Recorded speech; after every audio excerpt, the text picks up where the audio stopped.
Cinderella. Cinderella is played by Giggs.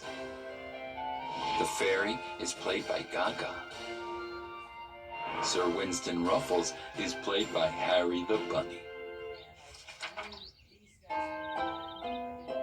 Cinderella was a very special little girl. She had no family, and her only friends were the animals in the woods. All the birds, mice, and squirrels just loved Cinderella, and she loved them right back. One day, a little birdie whispered something in her ear. "There's going to be a grand ball in the palace this evening," said the birdie. "Sir Winston Ruffles, the most famous singer in all the land, will be performing right when the clock strikes midnight, and we are all invited." Cinderella was so excited that she gave the birdie a big kiss and ran off to her house to pick out a dress to wear. But when she opened her closet, all she saw were old clothes. Maybe she could buy something new, she thought. But when she opened her purse, she found no money. What was she to do? She fell to the floor and started to cry.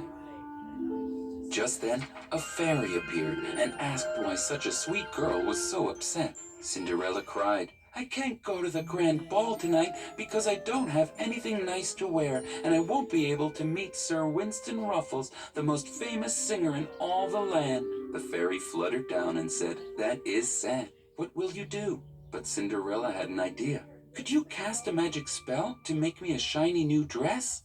The fairy wiped the tears from Cinderella's cheeks. "My dearest Cinderella, magic will happen only if you help yourself first," the fairy said as she flew out the window.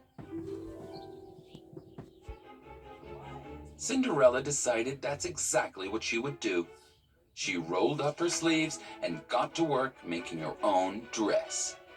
Cinderella took old clothes from her closet, cut them up, and began sewing them back together to make something new and beautiful. But the clock was ticking faster and faster. "I'm running out of time. I might not make it to Sir Winston Ruffles' performance." So she started cutting and sewing as fast as she could. As Cinderella worked, her animal friends came to the windowsill. "Look, Cinderella needs our help," they shouted.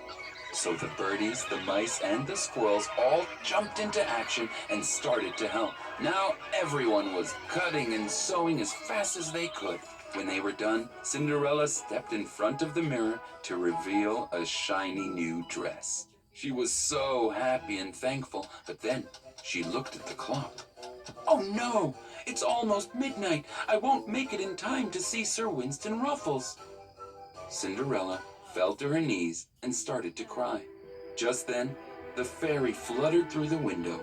"My dear Cinderella," she said, "you did your part. You helped yourself by making a beautiful dress. Now it's time for me to help you get to the ball on time. With some magic."